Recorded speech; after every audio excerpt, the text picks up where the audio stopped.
all settled back in, colleagues, and ready to get started? So nice to see everyone here in the chambers with us on this beautiful evening, and see my colleagues again. We just finished up our Committee of the Whole meeting around 25 minutes ago. So nice to have everybody back. I'm going to officially call to order the City Commission business meeting for Monday, July 7th, 2025. And our first order of business is roll call. Clerk Borling. Commissioner Cooney. Commissioner Decker. Here. Commissioner Hoffman. Present. Commissioner Pradel. Present. Commissioner Wilson. Present. Vice Mayor Hess. Present. Mayor Anderson. Here. Thank you, Clerk Borling. May I have a motion to excuse Commissioner Cooney? So moved. Motion made by Commissioner Decker. Support.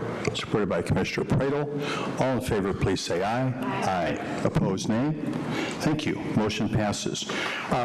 So we are always honored to start our opening ceremonies here by having somebody present who tries to help get us all off on the right foot and think about the important work that we're doing. And we are honored tonight to have the Reverend David Zomer from Bethany Reformed Church here with us. Just as a reminder, I will ask everyone to stand while he provides an invocation and then remain standing for the Pledge of Allegiance. Reverend Zomer.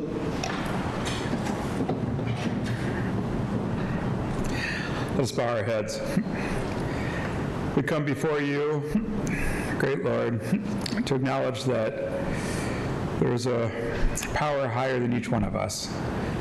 As we look upon the Art Deco representation of the Ten Commandments on the wall above our head, help us to remember the rules that are passed down from generation to generation through so many different faiths and traditions of respect and caring for each other.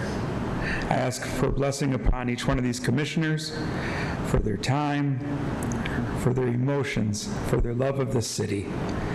We ask for a blessing upon our city as we go into a hot and sticky summer.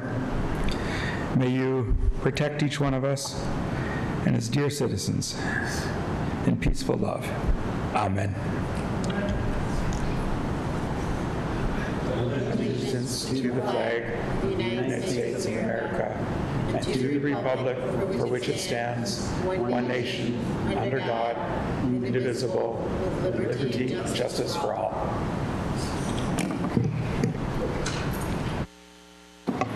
Thanks again, Reverend Zomer. I appreciate it. It is often the case that we have proclamations where we have an opportunity to recognize important work and important institutions here in Kalamazoo, and we have such a proclamation this evening. It is for the 2025 National Day of Summer Learning. So expensive, not so important, actually not expensive when you think about it, expensive to not participate in summer learning. So important that all of us, and our young people in particular, have the opportunity to keep learning and growing even when school is not in session. So this evening, I think Bryn Road, am I saying that right? Rody? Rody, okay. Say the E, not silent, is here to accept that, and you are here from KidNet, is that correct? Yes. Okay, thank you. Nice to have you here. I'm going to come down, and Commissioner Hoffman is going to be reading the proclamation. Okay. Thank you for being here, Brendan. This 2025 National Day of Summer Learning, July 17th, 2025. Whereas high-quality summer learning opportunities are more important than ever in 2025. Across the city of Kalamazoo, we are coming together to ensure youth and families have access to inclusive, high-quality youth programming and critical support for young people to heal, lead, and thrive in the summer months.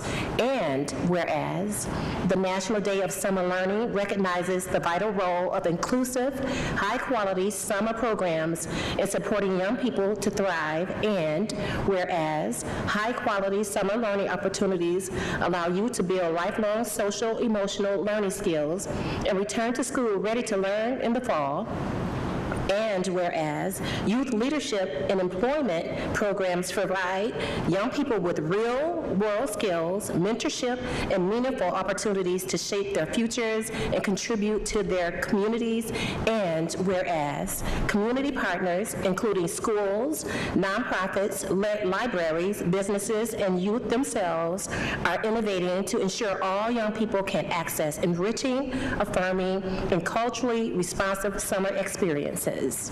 Now, therefore, the 55th Kalamazoo City Commission does hereby proclaim July 17, 2025 as National Day of Summer Learning in Kalamazoo, Michigan, and do commend this observance to all of our citizens. Signed by David F. Anderson as mayor. Congratulations. Thank you.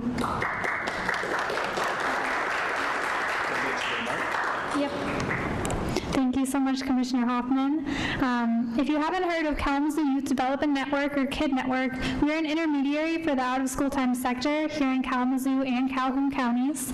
And so how that operates is we provide program development coaching to over 60 programs to help them level up their staff and provide youth with the highest quality programming. We also help them make their programs more accessible to more youth, and we have community initiatives like a transportation project to make sure all young people can reach the programs that they benefit from. And so that's a little bit of what we do to talk about the National Day of Summer Learning. This is our biggest event of the year.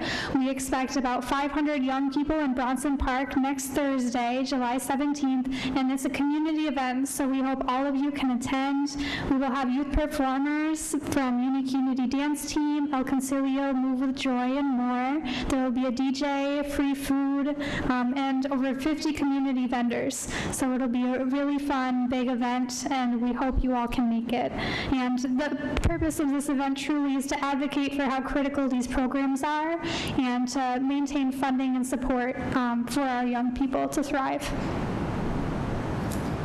Okay.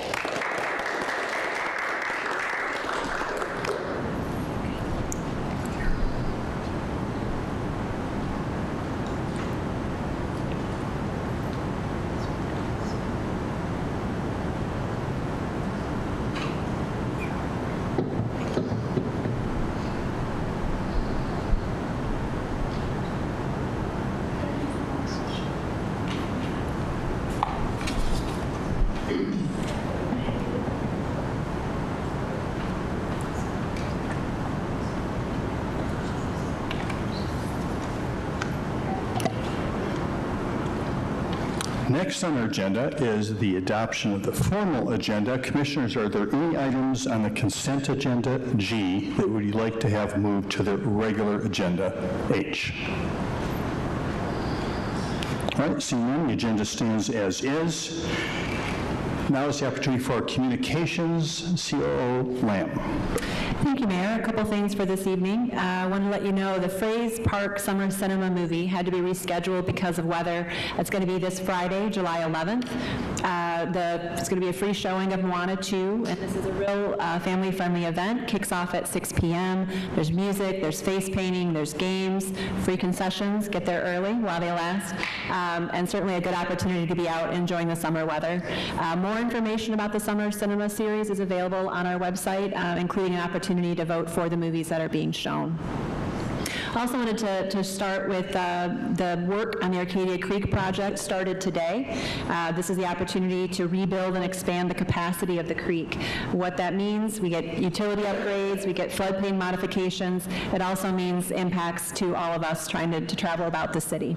So Westonage is going to be closed between Kalamazoo Avenue and Michigan Avenue through mid-August. There is a short detour through Michical, but we recognize it gets frustrating when we see the construction cones go up. I'm not immune. I have to remind myself that what might be a small inconvenience means that we have transformational infrastructure improvements happening in our city. That's going to reduce our flood issues. It's going to be able to improve our infrastructure. So we ask for your patience and know that we have information about our projects available on the city's website, so you can track day to day.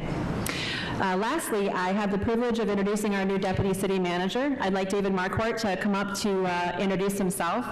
David is coming to us by the City of Grand Rapids, where for 10 years he served as the Parks and Rec Director. He has extensive experience in municipal leadership, not only in Grand Rapids, but also the City of Denver. In his new role, he's going to be supporting our Parks and Rec Department, our Public Services Department, and playing a key role in supporting our communications team. So please join me in welcoming David, and we'd love to have you share a few words. Thank you very much, Laura. And good evening, Mayor, Vice Mayor, and Commissioners. It's a privilege to be here. It's a privilege to hold this position. I'm deeply honored, and I'm pleased to say that early on in my career in the private sector, I learned very early that reputation is everything, and you are only as good as your last project. If you were to translate that to public service and the work that we do here, and the work that I've done in other cities, organizations, that translates to the services that we provide.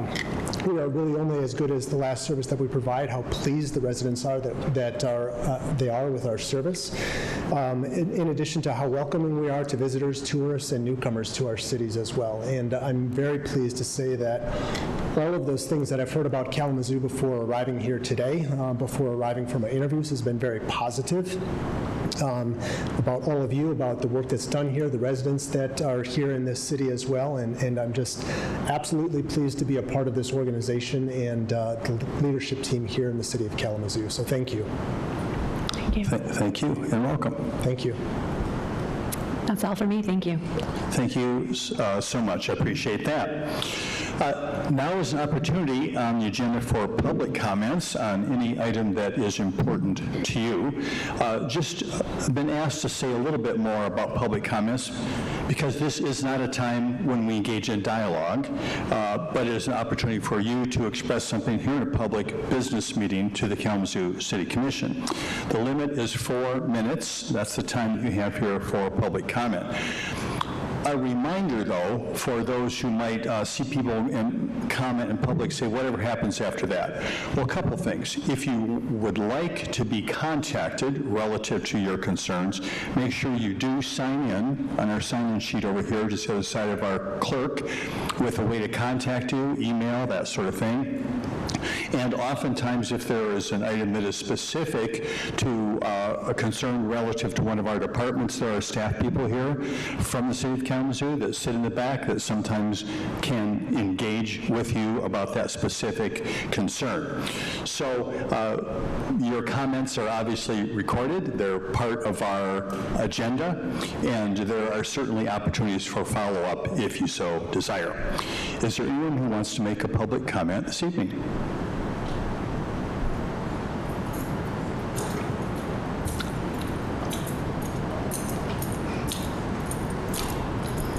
Hello again. I was here at the meeting as a whole, but I guess I didn't make it enough time to talk. Thank you, those who stood up about the flooding. I appreciate you. Thank you so much for speaking out.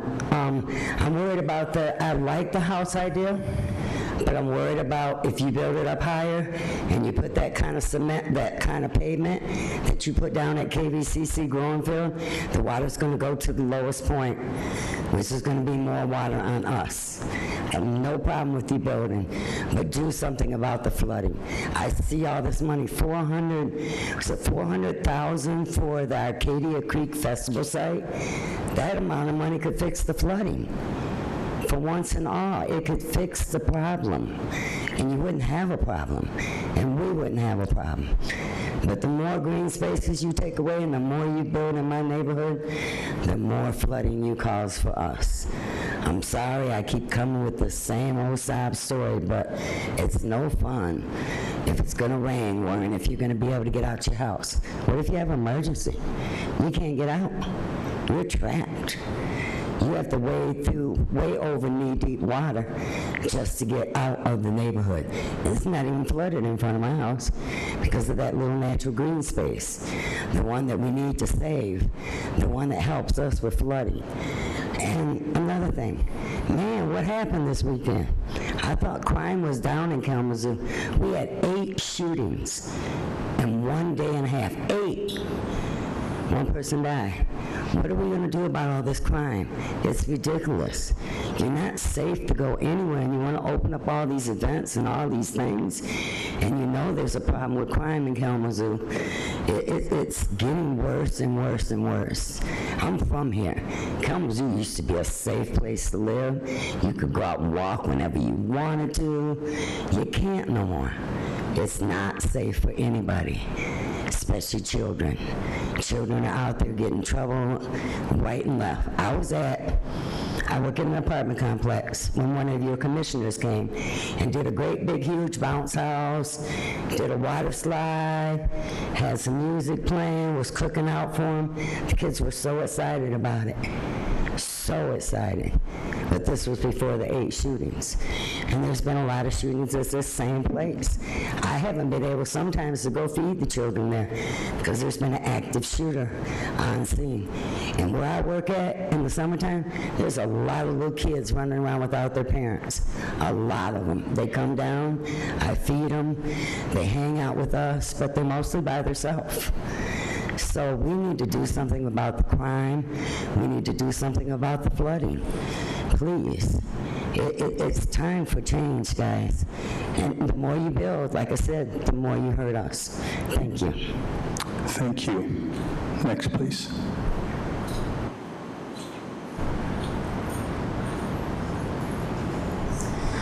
Good evening. My name is Lena Shorter, and I am the co-founder, co-lead of Lean on Healing with Healing on Purpose. I come to this work with lived experience as both a parent and a survivor. For years, I lived in survival mode. I did everything I could to provide for my family, but I didn't realize how emotionally unavailable I had become. I didn't realize the way that my own unaddressed trauma was shaping how I parented, how it showed up in my home and in my children, in my reactions. And it wasn't until I began my own healing journey that I saw a real change. When I got better, my kids got better, my household was healthier, and that shift showed me that healing isn't just personal, it's generational. And that truth is what gave birth to Lean on Healing with Healing on Purpose. At Lean on Healing with Healing on Purpose, we create spaces that where transformation is possible, especially for men, women, youth, parents, the entire family dynamic. This is for those who have been overlooked or who always don't fit into the traditional therapy models. So because the truth is not everyone starts their healing journey in a therapist's office. Sometimes it starts in a community with someone who sees them, who listens without judgment and helps them take that first step. We built a 16-week curriculum that is trauma and community informed, grounded in emotional intelligence and real world needs. We work to break generational cycles, helping parents heal so their children have a chance to thrive. And when deeper support is needed, we connect families to trusted mental health professionals, and we also step in to meet the basic needs provided for essentials such as beds, clothing, food, because we know healing can't begin when you're still in survival mode. Our vision is simple but powerful. It's to normalize healing, to remove the stigma around mental health, and to redefine what therapy looks like, making it more accessible, more culturally relevant, and rooted in relationship. But to truly expand our reach and get our name out here, that's why we're here tonight, to meet the growing needs that we see every day. We need meaningful support. We're actively seeking funding and partnerships to continue this work, to scale it up, and to deepen our impact. With the right resources, we can serve more families, we can train more leaders, and to keep pushing healing from a private struggle into a shared movement. We're not just responding to crisis, we're building a foundation of long-term change. Thank you for giving space to this work today. I hope that we can continue to build systems that create one big ecosystem that meet people where they are and move them forward to where they're meant to be. Thank you. Thank you.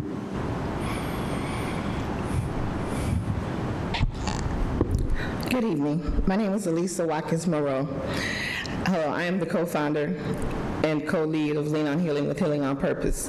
No one taught me how to be a parent or how to heal. I had to figure it out on my own. I became my own healer with my kids, so my kids wouldn't have to grow up needing to recover from me.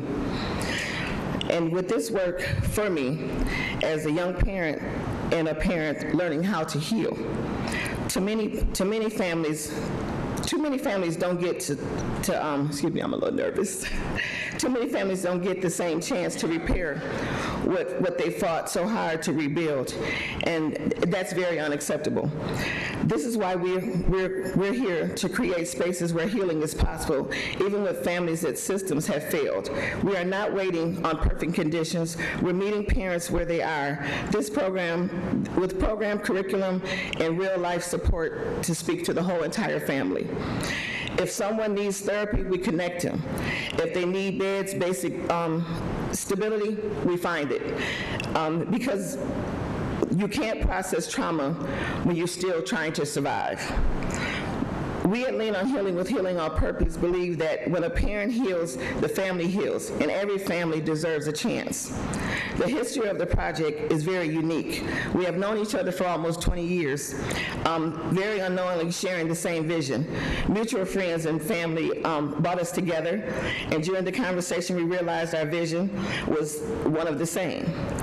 Once we both shared our vision and passion behind it, we knew that this partnership was actually what the community needs. Our vision stemmed from our own life experience, personal journeys that led us to our life of purpose, reflected in our education studies and what we do for work. We know that the quality, skills, tools, and knowledge that we've gained in our lives and education is exactly what we can use to redefine and foster the change in our community. We both work in the community in institutions. I work as a behavioral specialist in KPS. I'm on the GVI Community Outreach Team, and I serve on the board of Open Roads. Lena works with nonprofit organization Bent Not Broken and her own business Empowering Women. In the work we do, we both have seen firsthand the disconnect of the system between youth and families.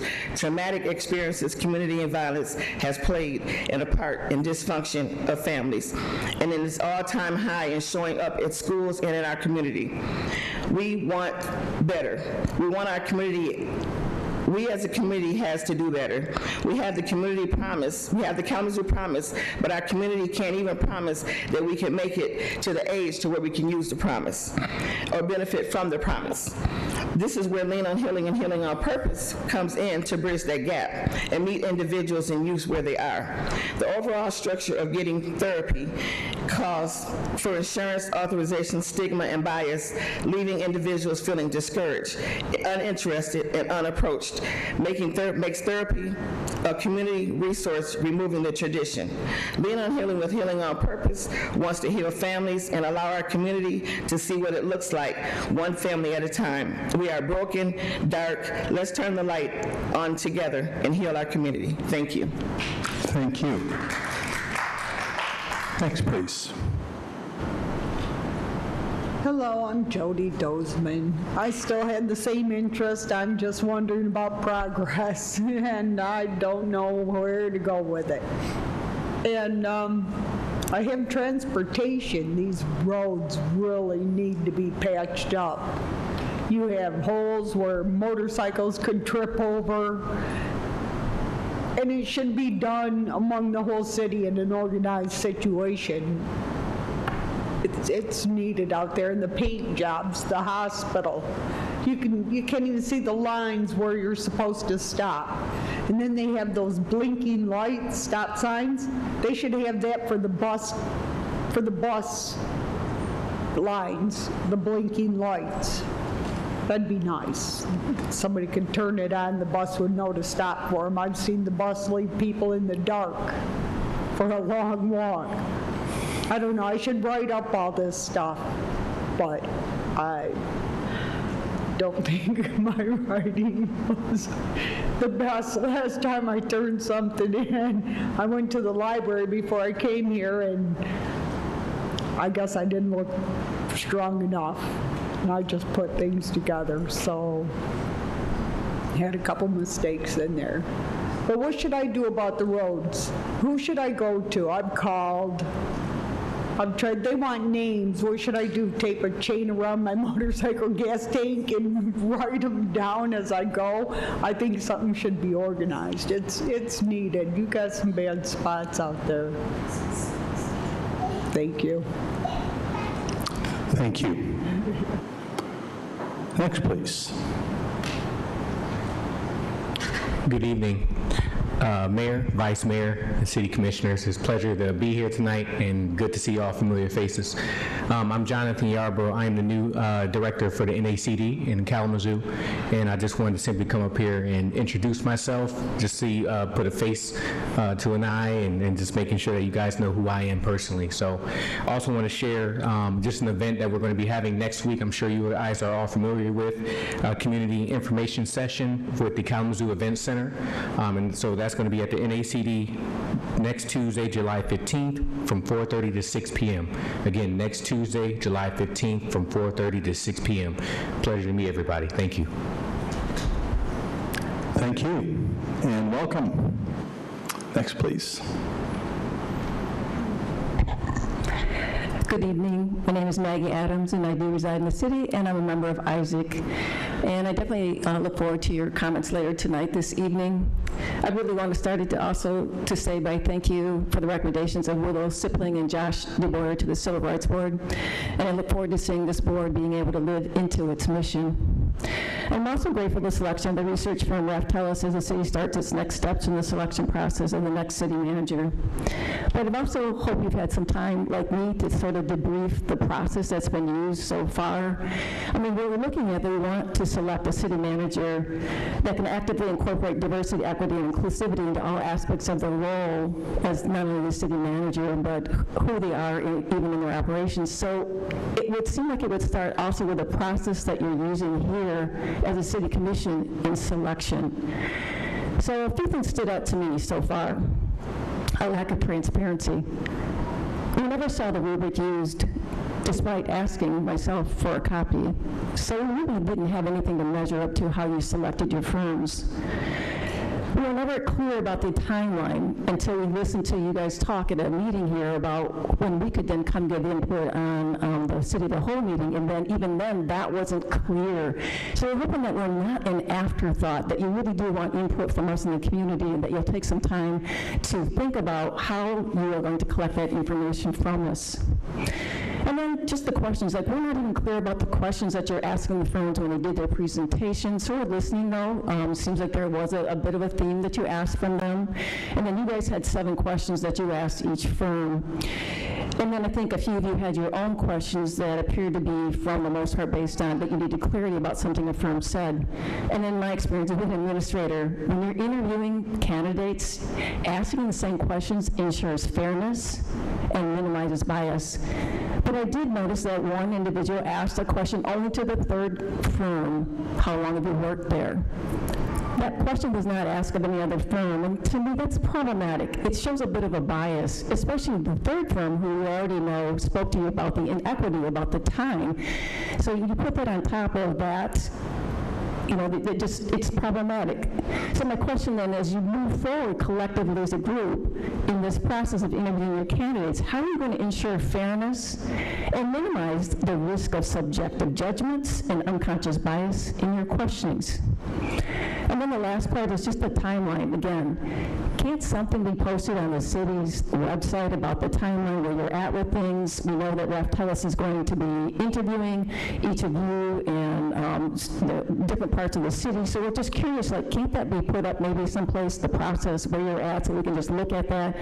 And then the key thing also is Raftellus said that they wanted to also interview key stakeholders. The question to me, to you guys, is who's a stakeholder to you? Are they standing behind me?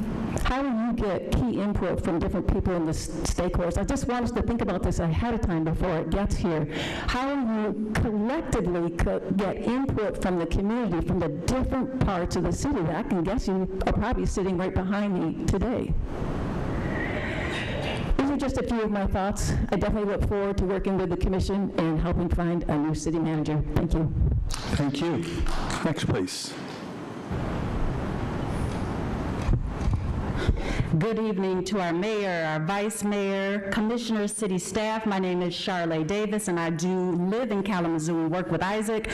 First, I want to thank the mayor and our vice mayor for attending the Douglas Day of Healing. And if anybody else attended and I didn't see you, my apologies. One of my favorite prompts that day was as follows: share a time where you stayed silent when you could have spoken up about injustices, or a time you did speak up, what did or did not happen. And I definitely want to leave that with all of us to be able to reflect on. For some, this was a holiday weekend, and though it's not a holiday that I celebrate, I do honor that holidays are supposed to bring joy. I do have to honor and lift all those valued loved ones who were lost, those who are suffering this week in our community, in our neighboring communities, in our neighboring states, in our country, nationwide, internationally, all those who are suffering. And may our communities wrap our arms around all who are impacted so that no one suffers alone. Over a month ago, I stood before you and I stated that we had awoken to a concerning federal attack. And it's a reminder to us that in our beloved community, things have already gotten bad. And we have to be prepared for the worst. That's what I shared about a month ago. This past weekend, though many advocated, which is awesome, worse presented itself again. So my ask to you all as elected officials, and actually to all in government, all who are in decision-making roles, as we know our local community is a microcosm of our nation, or it can be, my ask is that we think about what needs to be done locally to ensure that we are not centering systems, nor the comfort of systems, but that we are centering the equitable well-being of people, centering the equitable well-being of humans, centering the equitable well-being of our loved ones, centering the equitable well-being of community members who are impacted, those who are struggling, those who are suffering, our community members, beloved community members, and that we find value in all of our community members, all of us, and not prioritize systems and institutions over our beloved community members. And taking into account that our existing disparities, we know that they are already here locally, we can't sugarcoat that, but they threaten to become worse unless we are intentional about naming them, acknowledging them, and dismantling these inequitable systems. You all, this is not the time that any of us can be silent. We have to intentionally name it, acknowledge it, and work to dismantle that which is not a part of our beloved community. This is the time. Thank you. Next, please.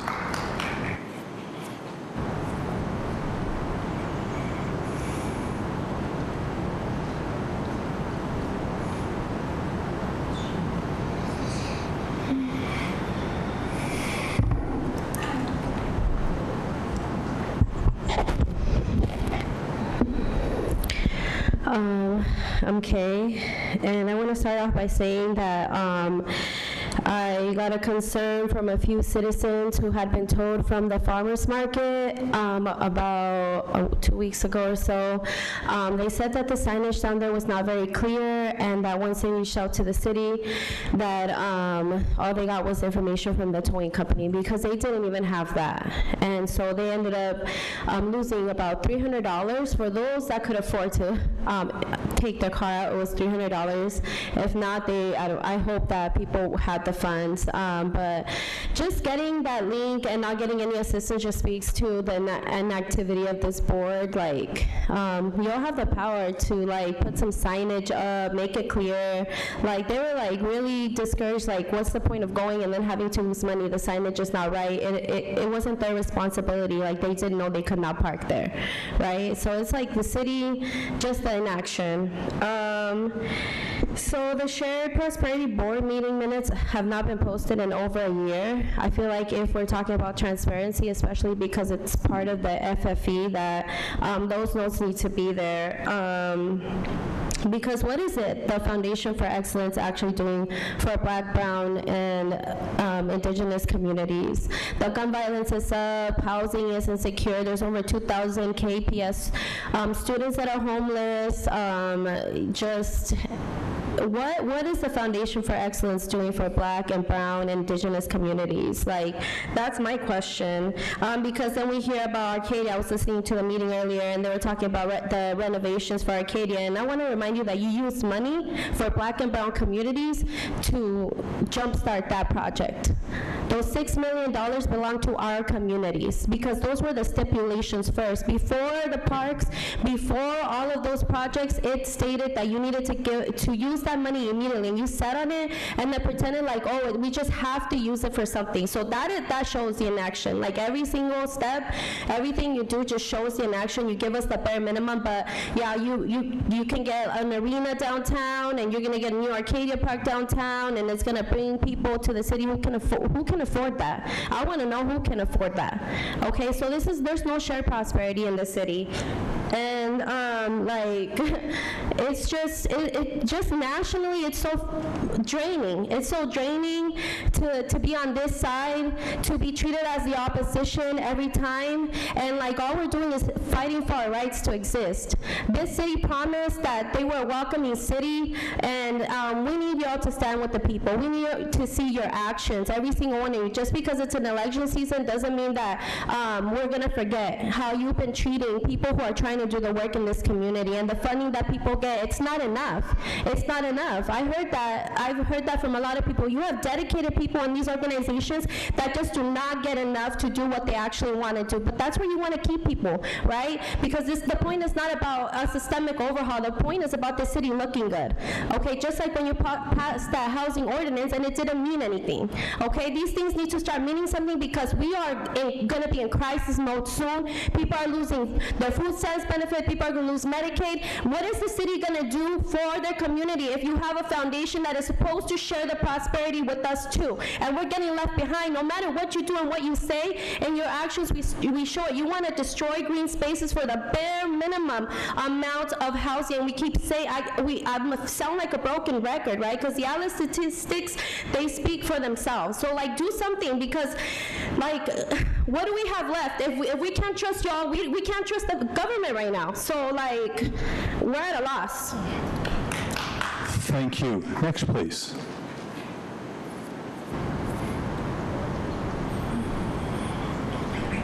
My name is Maya Espinoza, and I live in the city.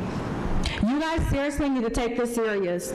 I just seen a young man downtown and somebody recording him doing things because his mental state is not okay. He has been asking for help. His family has been asking for help from ISK. And their thing is, oh, maybe we can help them, maybe we can't help them.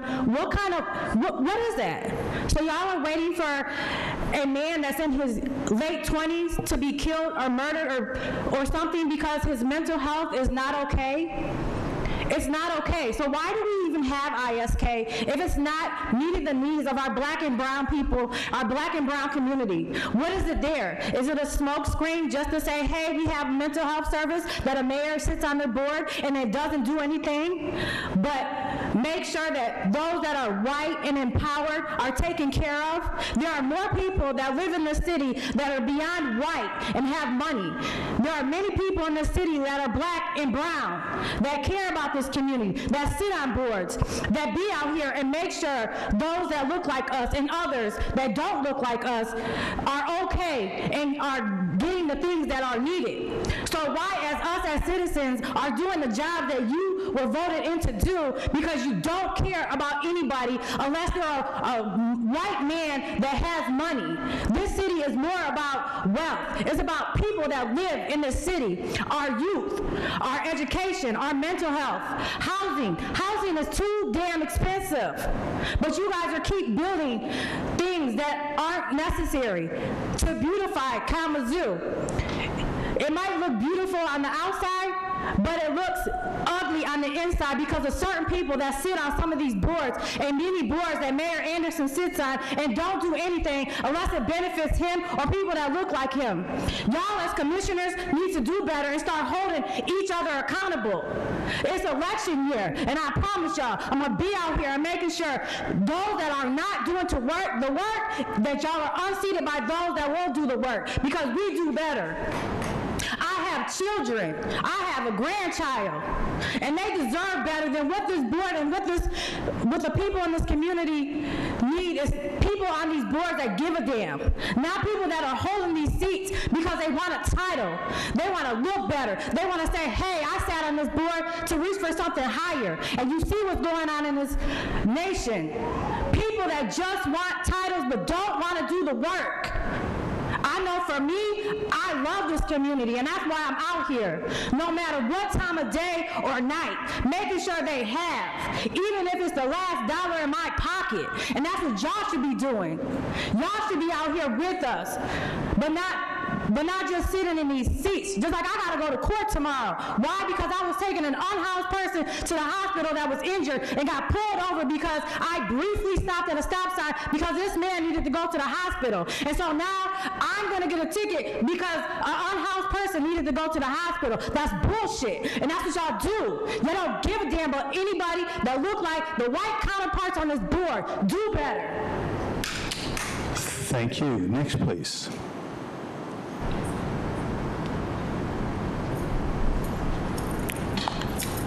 Seeing no one else, then I'm going to be closing the public comment period. I just want to say thank you to everyone that took the time and made the effort to come down here and speak in our public city commission meeting. Thank you. Next is the consent agenda. COO Lamb. Yes, first up, number 1, approval of a contract with EcoPatcher Incorporated for spray patching in the amount of $130,000. 2, approval of a contract supplemental and change order with Hurley & Stewart LLC for professional design engineering services related to the Burdick Street Improvement Project, Emerson to Level, in the amount of $184,640. 3, approval of a 10-year contract extension with Emphasis Software for the SimPro Investment Management Program in the amount of $245,902. 4, approval of a contract extension with Consumers Concrete Corporation for ready-mix concrete in the amount of $586,050. Approval of a contract supplemental and change order with Whiteman & Associates Incorporated for additional scope of services design work in support of the water reclamation plant secondary clarifier number 5 through number 8 rehabilitation project in the amount of $669,430. Number 6, approval of the transfer of a remote F6 explosives ordnance disposal, EOD, robot from the Grand Rapids Police Department Bomb Squad to the Kalamazoo Department of Public Safety. 7, adoption of a resolution approving the appointments of Public Safety Chief of Staff Ryan Tibbetts and City Manager Jim Ritzema to the Kalamazoo County Consolidated Dispatch Authority Governing Board of Directors and associated committees. And 8, approval of the minutes from the City Commission meetings on May 12th, May 19th, June 2nd, June 16th, and June 23rd, 2025. Thank you very much, COO Lamb. Commissioners, the requested action is a motion to approve items 1 through 8 and authorize the city manager to sign all related documents on behalf of the city. Is there a motion? So moved. Motion made by Commissioner Hoffman, supported by Commissioner Wilson. Clerk Burling, please call the roll. Commissioner Decker? Yes. Commissioner Hoffman? Yes. Commissioner Pradel? Yes. Commissioner Wilson? Yes. Vice Mayor Hess? Yes. Mayor Anderson? Yes. Thank you, Commissioners. The items on the consent agenda are approved. Next is the regular agenda. First item, H1, COO Lamb. Approval of a professional services agreement with Tetra Tech for construction engineering for the Contract 1 Pump Station 5 and 14 Water and Transmission Mains project in the amount of $1,297,639. Thank you, COO Lamb. Is there a staff report on this item? We do not have a report, but we do have public services staff here to answer any questions if you have them. Okay, thank you so much. So this is part of an extensive package of investments that we are making. We have been talking about quite a bit, but That said, is there anyone here on the commission that would like to ask a question of a staff member here about this particular item, H1? All right, thank you. Seeing no one, now is the opportunity for anybody who's here in the chambers to comment on this item specifically. If you would like to speak to item H1, please come forward, state your name, where you live in the city, and you'll have 3 minutes. Seeing there are no comments, the recommended action, commissioners, is a motion to approve. Is there a motion? So moved. Support. Motion made by Commissioner Decker, supported by Commissioner Pradel. Discussion, commissioners. Commissioner Pradel. The stat that stuck out about these 2 pump stations last meeting was that effectively, like from a compliance perspective, these would have to come offline in a few years if we don't take action on them, and that it would impact about 2,800 gallons per minute of water, which was like 4 million gallons of water per day that would be impacted in our community, which would be quite significant. So I'll definitely be supporting this. Thank you, Commissioner Pradel. Other discussion? Seeing none, Clerk Borley, please call the roll. Commissioner Hoffman? Yes. Commissioner Pradel? Yes. Commissioner Wilson? Yes. Vice Mayor Hess? Yes. Mayor Anderson? Yes. Commissioner Decker? Yes. Thank you, commissioners. The motion passes. Next on the agenda is item H2. COO Lamb. Sorry about that, jump again. Approval of a contract with Peters Construction Company for utility improvements on Newton's Court, Fellows Avenue, and John Street in the amount of $2,488,541.77. Once again, part of this large investment that we are making in a very, very important system. Any questions in particular from Commission on this? We do have city staff in the room that can respond. Anything? All right, seeing no one, is there anyone here in the chambers who would like to comment on this item? This item H2. Seeing no one, commissioners, the recommended action is a motion to approve. Is there a motion? So moved. Motion made by Commissioner Wilson. Support. Supported by Vice Mayor Hess. Discussion? Commissioner Pradel. Again, I'm happy to be supporting this. It's, looking at replacing drinking water and sanitary sewer assets that are in pretty rough shape. So I think this is a good call to make. Thank you, Commissioner Pradel. Other discussion?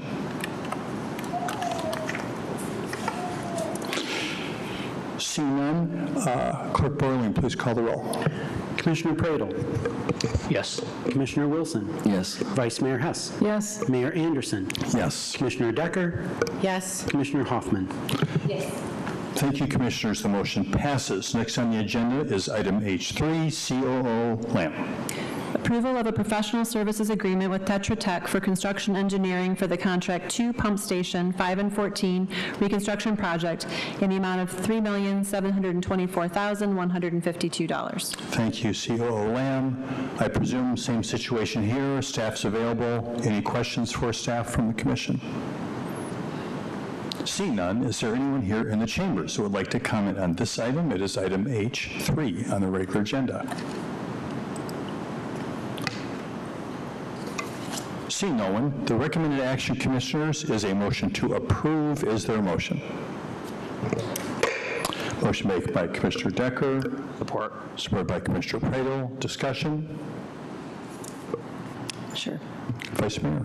Sure. All of these 3 items are significant, and like Commissioner Pradel said, these are things that municipal government is responsible for the people of Kalamazoo, bringing them fresh drinking water, clean drinking water, making sure our infrastructure is up to date and safe, and therefore I will be definitely supporting this. Thank you, Vice Mayor Hess. Any other discussion? Seeing none, Clerk Borling, please call the roll. Commissioner Wilson? Yes. Vice Mayor Hess? Yes. Mayor Anderson? Yes. Commissioner Decker? Yes. Commissioner Hoffman? Yes. Commissioner Pradel? Yes. Thank you, commissioners. The motion passes. Next on the agenda is item H4, COO Lamb. Adoption of an ordinance authorizing water supply system revenue bonds, Series 2025B, in the amount not to exceed $101,180,000. Wow. Anyone on the commission? Once again, this is not brand new item for us. We've had a committee of the whole. We've talked about this at regular business meetings. However, this is a significant investment, no doubt, perhaps the single biggest investment we've ever made in our water system. Any questions? Commissioner Decker? No? Okay. Vice Mayor Hess. Sure. I see Steve Vicenzi here, and I'm just going to ask him to come up on behalf of the people of Kalamazoo, because this is a significant infrastructure and capital bond investment. So I think while it is less than the 130 that we approved before, this is good news, but if you could just kind of give us the bird's eye view of all of this, I'd appreciate it. Sure, absolutely. So back in March when we approved the $130 million, that was for both the standard revenue bonds and also the drinking water bonds that we're approving or asking for approval tonight. Kind of made it easy. You've already approved all the projects between last meeting and this meeting, all the contracts that go into this bond. So that's a lot of what we've been doing. What I do really want to highlight is this bond is over 40 years at 2% interest. You know, standard bond over the same time frame would be 3.5% to 4% interest. And just to put that into numbers for people, that's going to be over $20 million in interest that we're not going to have to pay back. And then we also get $20 million in principal forgiveness on these projects. So $40 million savings by utilizing this program versus standard bonding that would then have to be paid back by the rate users, which is our citizens and our neighboring townships. Thank you very much, Mr. Vicenzi. Any other questions? Okay, we're all set. Thank you. Seeing no other questions, now is the opportunity for anybody in the chambers who'd like to comment on this item. It's item H4. If so, please come forward, state your name, and whether you live in the city. Seeing no one, colleagues, the requested action is a motion to adopt the resolution. Is there a motion? So moved. Motion made by Commissioner Decker, supported by Commissioner Hoffman. Discussion, commissioners. All right, Commissioner Brano? No, it's just, I feel like these moments, there's a lot of gravity in approving these amounts. But I mean, you look at even the time frame, I mean, it won't be paid off until 2065, so I'll be lucky if I'm alive when that's paid off. But I think just recognizing, we all recognize that, I think, and recognize that these aren't things that we can continue to kick down the road to future generations to tackle. We need to tackle these issues now because it will make us a far more resilient and thriving community for our kids and our grandkids if we do this now. So I will be supporting. Thank you, Commissioner Bradel. Thank you, Mayor. I just have to agree with Commissioner Pradel on that. You know, we are spending a lot of funds, especially for things that, you know, we are required as government to do, which is make sure our community has safe drinking water. And I know Director Baker, that is very important to him, and us being able to do these infrastructure upgrades is really going to be a testament, and you say 20, 30, 40 years from now when we are no longer here. So I will support it. Thank you, Commissioner Decker. Any other discussion? I agree with you, and in particular, a comment about it, you know, being a moment of great gravity, because this is a large amount, and this represents a big investment. Something that's important for me to recognize is that, in essence, we are not spending this money, we are investing this money. A dollar spent here turns into a piece of pipe in the ground that's maybe replacing something that's 100 years old. And certainly over the last couple decades, it has become apparent to everyone in this country, I am sure, and Michigan, you know, contributed in a lot of ways to this awareness, how important it is and how serious and basic a responsibility it is to provide a safe, clean drinking water for everyone that lives in the city of Kalamazoo.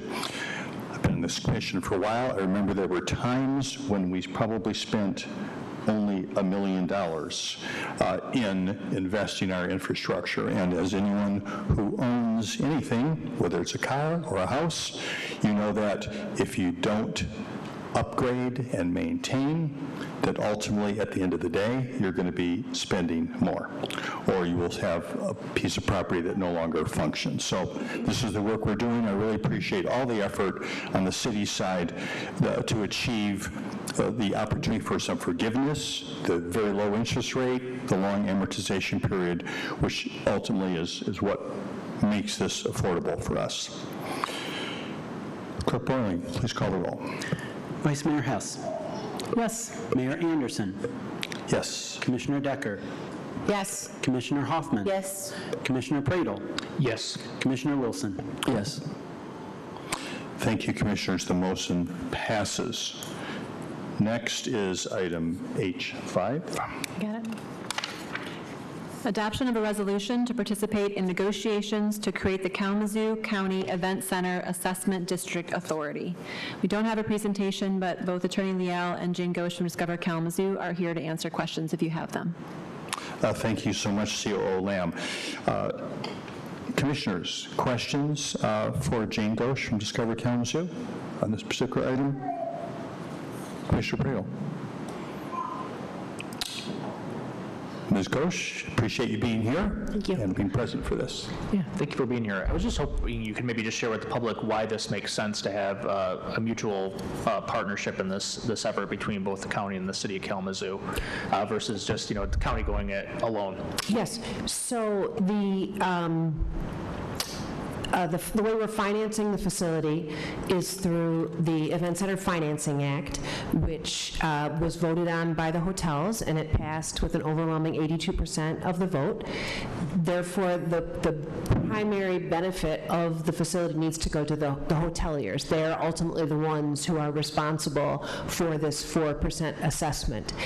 Under that enabling legislation, there were two options for the facility. One was for the county to proceed, and the other was for the facility to be operated and the assessment revenue to be managed by an authority created under Michigan law. And our recommendation to the county was that it be an authority for a couple of reasons. One was because the authority then can have representation of the hoteliers on the body, and since they are the payers in a sense, then that their position can be represented. And then the other is that obviously this facility will be, the first priority of the assessment revenue was to build the indoor sports facility, and with that being in the city of Kalamazoo, there are implications for the city as well, and it felt appropriate to ask the city and the county to form a joint authority. Thank you. And then just another question as well. So if you're looking at the, I think it was in your packet that you presented last time, there was a portion, I'm trying to find it here really quick. It just talks about the operating revenues and operating expenses, and it looks like the first year there'd be a net operating income deficit, if you will. Second year would be a pretty thin. Then by year 3 and 4, there'd be projected net gain of income. I was just curious to hear in that year 1, year 2, let's say if it is negative, who ultimately is responsible for filling that gap? Right. So the good news is that the assessment revenue started being collected on June 1st. So this year alone, we expect to have about $1.9 million of assessment revenue. And then there'll be further, a few million a year in 2026. And then coming into 2027, by the time the facility opens, in addition to, of course, the county has expressed willingness to bond for this facility. So some of that revenue will have to go to debt service. We're projecting a revenue ahead of debt service requirements, that revenue then can be used to pay off the operating deficit in the initial year or two. Cool. Awesome. Thank you. Yeah. Other questions, colleagues? All right. Okay. None? Okay, see none. Thank you. Thanks for being present. Appreciate that. Is there anyone in the chambers that would like to comment on this item H5? If so, please come forward, state your name, and whether you live in a city, you'll have 3 minutes. Seeing no one, Commissioners, the recommended action is a motion to adopt the resolution. Is there a motion? Motion made by Commissioner Decker. Support. Supported by Vice Mayor Hess. Further discussion, Commissioners? Nothing. I just, Vice Mayor Hess? Sure. I think this is a great opportunity for all of the youth in Kalamazoo. We talk about needing support for youth and support for families. This is an opportunity for folks to gather around sport and something physical and something positive. So it's in the city of Kalamazoo, and it's for the surrounding area of Kalamazoo County, but it's going to be a great opportunity, and it's in a great location for the people of Kalamazoo to be able to use this for sports like volleyball, basketball, and the indoor grass area, and any training, any athletic training.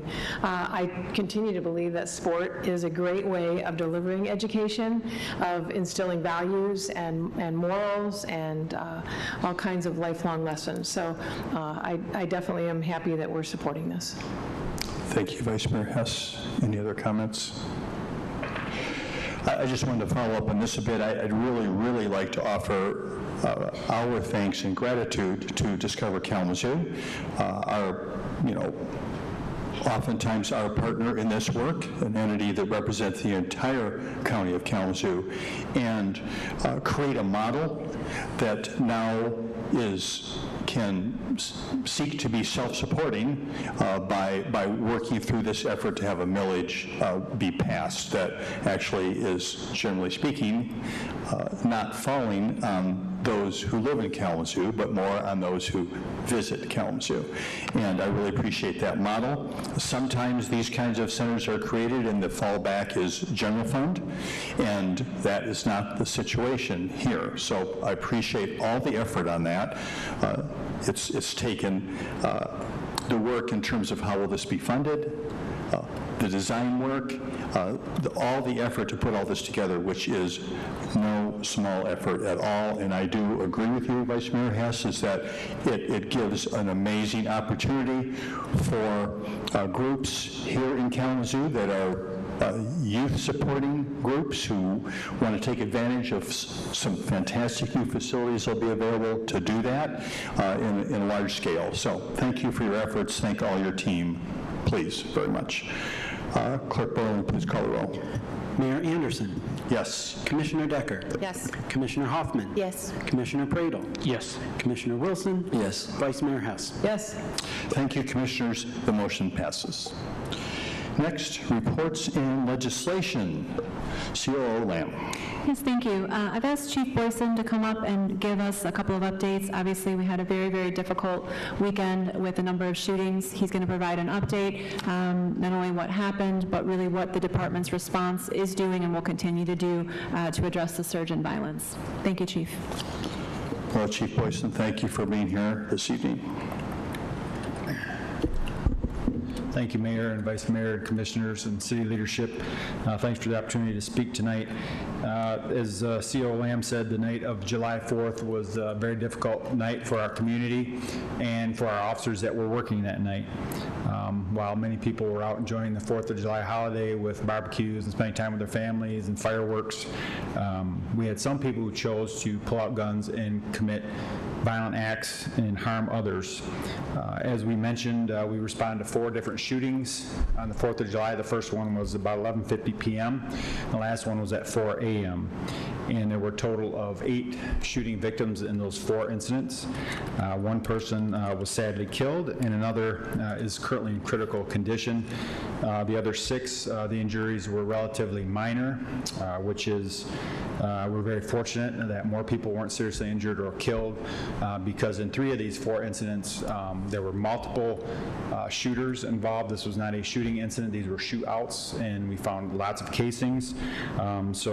Again, this level of gun violence is unacceptable, and we are all outraged by this behavior. So since these incidents, my staff has been working around the clock to gather evidence and identify those individuals who are involved in participating in these events. And it's not just us, but our street outreach team is working very hard alongside of us, engaging with the family members of some of these youth that were involved. We know we had at least 2 juveniles involved in these events. One was 17 years old, and the other one was a 15-year-old. So they've been working hard to engage with the family with those. And so some of the groups that work alongside us are in this room tonight, and we do appreciate their efforts as well. In addition to that, we're increasing our patrols this week and into the weekend. This is really an all-hands-on-deck approach, so I'm pulling officers from other assignments and tasking them with this because we have to get a handle on this. We know that a small number of people are driving these shootings, and this back and forth retaliation has got to stop. People who do this put our entire community at risk, and we do appreciate the tips that are coming in, but we need more of them. We know that there were a lot of witnesses to these shootings, in particular the shooting at Douglas and Patterson. There were literally hundreds of eyewitnesses that were there, and we need some of those folks to come forward. Again, this no snitching rule, that really needs to stop, because this is not snitching. You are helping protect not only the community, but your own selves and your own family members, because again, this puts all of us at risk. So we just ask, if you know something, come forward. You can either call our Detective Bureau at 269-337-8139. If you don't want to leave your name, you want to remain anonymous, you can always call Silent Observer. That number is 269-343-2100. You can also go online at www.kalamazoosilentobserver.com or through the app at P3 Tips, again, to submit things anonymously if that's what you like. But again, we have some tips coming in, but we need a lot more. So the night was very discouraging, but I just want to reiterate that I have total confidence in my team and their ability. They are working hard, and not just my team, but I have total confidence in our community partners who are working very hard alongside of us, and I can assure you that together we will get a handle on this, but again, we do need the community to do their part and come forward and help us with information as well. So. Thank you, Chief. Thank you. Any questions for the Chief at this time? All right, thanks again. Thanks for all the efforts of your team as well. CEO Lamb. Just a few more things. You started off, Mayor, by talking a little about public comment. We certainly can't go through and address every single item, but a couple things I wanted just to point out in terms of concerns about road conditions. Certainly we're aware we have a lot of work to do on our roads. You'll see the orange cones go up. It's a work in progress, but if you see parts of the road that are concerning or anything you want to report, you can call 311 to put in a report. If it's a huge pothole, you're concerned about safety, you can also submit information online. Certainly we appreciate the input, but just know our crews are working hard to try to stay on top of it, but we appreciate those comments.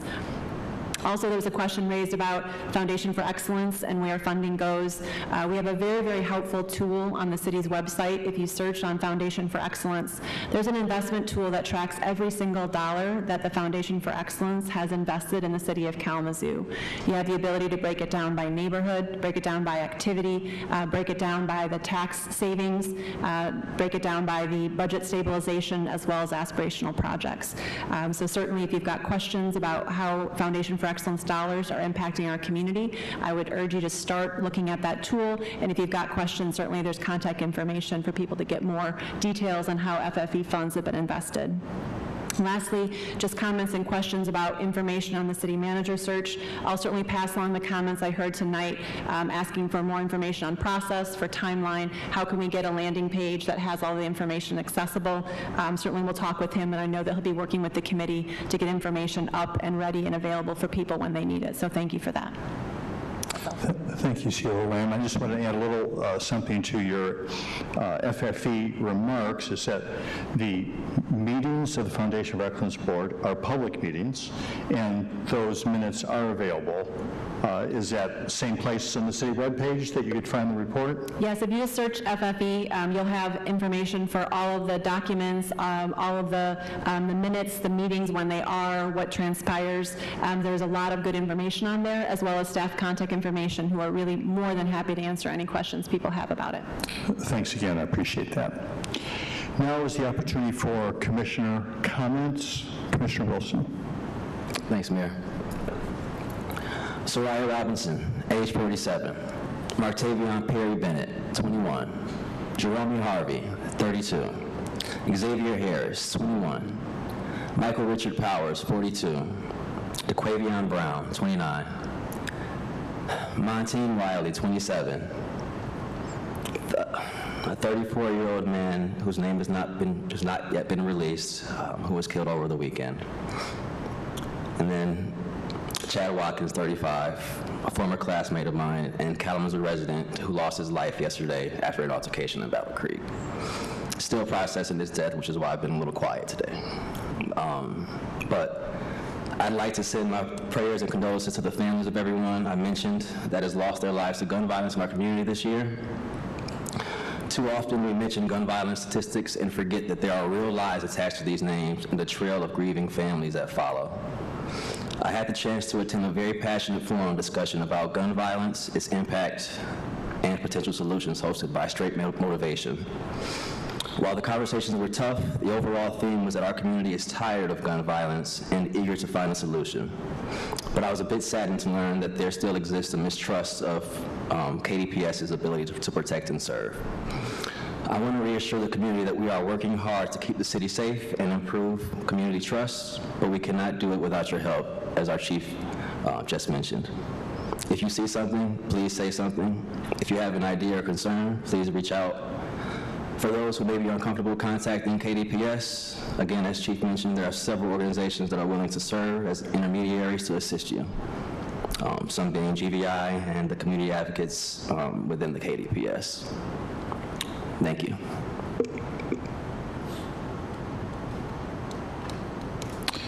Thank you, Commissioner Wilson. Are there commissioners who would like to make comments this evening? Vice Mayor Hess. Sure. Thank you, Chief Boyson, for the report out. Thank you, Commissioner Wilson, for saying the names. I'd like to give gratitude to our public safety officers and our pastors on patrol who responded to these events on Friday night to continue to try and keep us safe. The key word for KDPS is that they reacted. And what Commissioner Wilson just talked about was being proactive. We have to be proactive in our community and create better community, more community, and a community that speaks up when they see something and they say something. So I just saw on the Channel 3 News, they interviewed someone after the weekend's events, and he just said, stop the shooting. It's easy to say, and it's hard to do. It takes a community effort. Also, big gratitude out to public services, especially all the workers who are outdoors in the heat and humidity, public services and Parks and Rec. I'd like for you all to make sure that you have received your water quality report for 2024. This is key. We want to make sure so much of our investment that we talked about this evening was for water and water quality. And Michigan and Kalamazoo, there are no violations, and what I can see and hear, safe, quality drinking water. If I do anything up here on the dais, I hope it's provide people of Kalamazoo with safety, whether it's public safety or water safety or safety on the roads. Those are major things that we need to work on. And as Reverend Zomer prayed at the beginning, let's have mutual respect and caring and love of community for all of us. Just an update. I was going to provide an update about our process, about our city manager process. What I only have right now is that the city, our city staff will be in touch with Pamela from Raft Ellis on Wednesday of this week, and further updates will go out after that. We will certainly look at creating a transparency page for what's going on and when that's going to be happening. So really, you know as much as we know at this point. And lastly, I know that Mayor Anderson has talked about us as a commission, and who we are as people, and how he respects us all. Again, the mutual respect, caring, and love of community coming out here, but one of the most caring and respectful and love of community people that I know is sitting right here before us at the dais. Mayor Anderson has done more than most people in this town for creating housing and opportunity for people in the city. So he's definitely been a rock for this commission and a wise counsel, and I appreciate you so much. Thank you, Mayor. Thank you, Vice Mayor. That means a lot. Commissioner Pradel. Thank you, Mayor. Appreciate everyone speaking up about gun violence. There's a number of us on the dais who grew up in Kalamazoo, attended public schools in Kalamazoo, and I would bet you'd be hard pressed for any of us who grew up in Kalamazoo. I went to Kalamazoo Central, K Central, Norix, all right. But you'd be hard pressed to find anybody who grew up in this community, even who are on the younger side of the scale, that haven't encountered classmates, friends that haven't been impacted by gun violence in this community. And you hear about reductions in gun violence. I mean, to me, the goal should always be getting to zero. I'm so grateful for the co-founders who are from Lean on Healing here tonight to talk about that. And when they were talking about how trauma is generational, and it's going to take that healing work to really stop this, because it really does reverberate through the generations. You see it so much with so many people we grew up with. And Commissioner Wilson, I'm really sorry to hear about one of your classmates losing him this weekend as well. To talk also as well, just to share as transparently as we can about the ref telesearch process for the city manager. Like Vice Mayor Hess mentioned, HR is now in communication this week with the search firm because they had to get through all the signing all the agreements and everything to get to that point. But that is happening, and we should know more details after that. But we are planning to try to set up weekly meetings with the subgroup and try to make sure that the search committee can be as part of as many of those, if not all of those, as possible. I know one of the two core tenets that we heard from the commission when we were talking about this process is, number one, making sure it's nationwide search, and the other part of it is try to find as many opportunities to elicit input from community as well. And so even from the early stages, talking about trying to create feedback forms, making sure that there is opportunity to have meet and greets with the candidates. At least for me personally, that's a priority to make sure that that continues and happens with that process. That's all I have. Thank you. Thank you, Commissioner Pradel.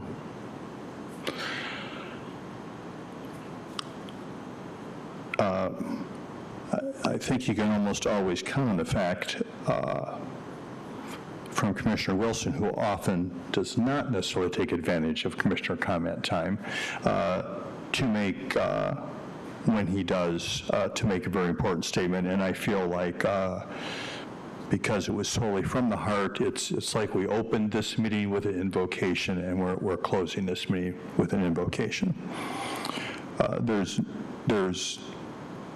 no words that can ever adequately describe the tragedy and the effects that it has on lives across the entire community.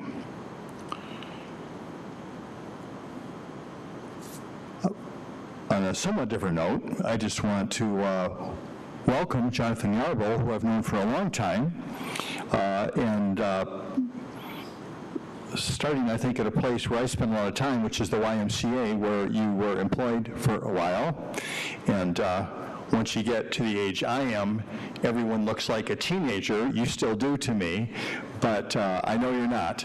And you've left Kalamazoo, and you've had other responsibilities, and now you are back in a very important and critical role. So thank you for coming back to Kalamazoo and for stepping into this important work, and I look forward to positive collaboration with NACD. So thank you so much for coming down and introducing yourself. Appreciate you very much. I love you, Kalamazoo. We're adjourned.